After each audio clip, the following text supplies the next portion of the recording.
Welcome to the Russian Ghetto. In this episode, we're gonna talk about Decl, the son of Russian media producer and creative director Alexander Kalmatsky.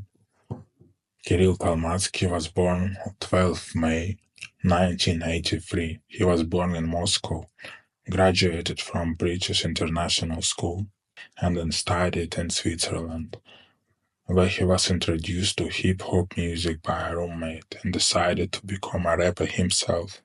Upon his return to Moscow, he launched his solo career under the guidance and mentorship of his father, who co-produced his debut and follow-up record.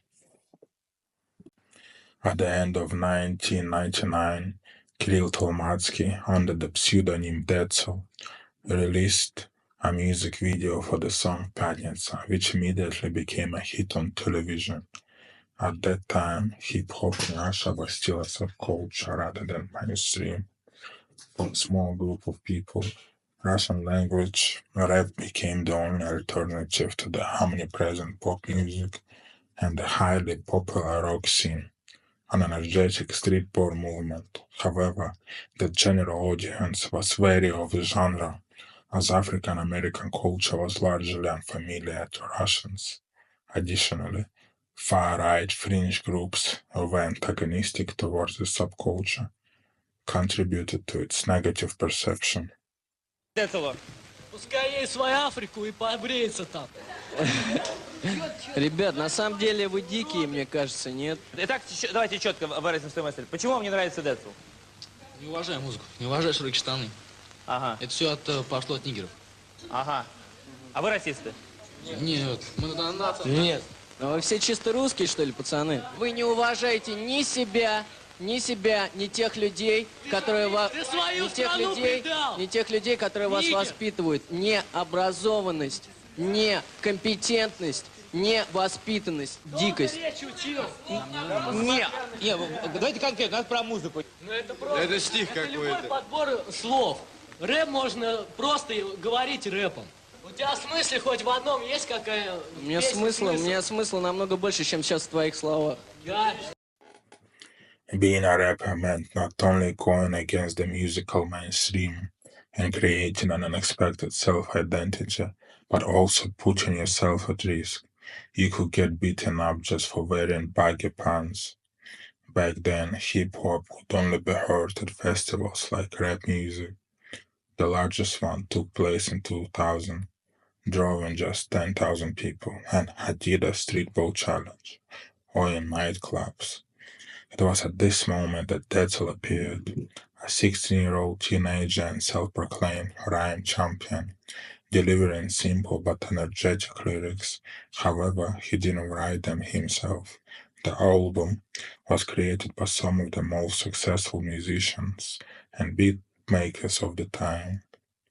People like Legalize, Sharoop, DJ Li, DJ 108, just to name a few.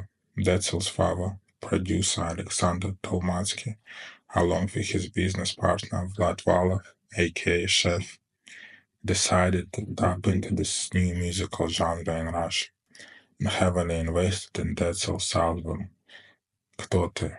Translation, Who? Ты. The record sold over 1 million copies. Decl won multiple awards, joined the Baby Alliance, starred in the commercial Pepsi, commercial Pager, MTV, and even performed alongside Iosif Kobzon on the television show Голубой огонек на Шабаловке. By the early 2000s, Russian rap was no longer an opposition to the mainstream. It was the mainstream, a commercial success. Not only thousands of teenage fans emerged, but also haters. There wasn't a single person in the rap community who was neutral toward him. Everything about him seemed to irritate people. His wealthy father, his ghostwriters, his weak lyrics, and even his awkward stage name, which meant a little bit in Russian. But the biggest accusation against him was the commercialization of rap. Decl music also leaned on the four core elements of hip hop: rap, DJing, breakdancing, and graffiti. But despite all this, the young rapper suddenly became the face of Russian hip hop, whether he wanted it or not. After his second album, Уличные боец, Street Fighter, released in 2001, Decl went silent for 3 years before releasing aka Lee Truk in 2004. This was more than just another phase in his career under a new pseudonym. It was a personal revolution for Kirill Talmatsky. He cut ties with his father's record label and ended his collaboration with Vlad Valov, shedding his status as a mainstream star and commercial rapper. He set out to find his own voice. He never reconciled with his father, who, according to him, promoted sex, alcohol, and debauched lifestyle. Letruk embraced reggae and Rastafarian philosophy, alienating his old fans, turning toward the underground scene. He wrote all the lyrics himself and even rapped some of them confidently in English. Notably, it was during this period that the still inexperienced reggae musician created his most famous reggae song, Legalize. The music video was banned from Russian television in 2004 due to its perceived promotion of drug use, but the track became a hit. The legalization of marijuana is an essential issue in Rastafarian culture and a common theme in the genre. However, instead of simply delivering another standard beat anthem like many of his peers, Litruk made a bold yet almost like childlike proposition. Let's legalize this together. Litruk firmly established himself as an independent, unique musician, working within the realms of rap, trap, reggae, dancehall, and favela funk. In the mid-2010s, he reached an impressive level of creative freedom, performing in small clubs and drum and bass parties, essentially becoming a one-man sound system. Tolmatsky criticized the new rap school, though he still incorporated elements of it into his own music, occasionally clashing with Russian rappers like Basta, Skriptonit, and Oxymoron, yet still distancing himself from Russian rap with its streaming platforms, battle rap culture, and new sound. In his interviews, Letruk discussed morality and sometimes sounded like conservative preacher, which again pointed to his deep attachment to Rastafarian culture, where patriarchy is notably prominent. At the same time, Talmatsky's later work was filled with criticism of the government.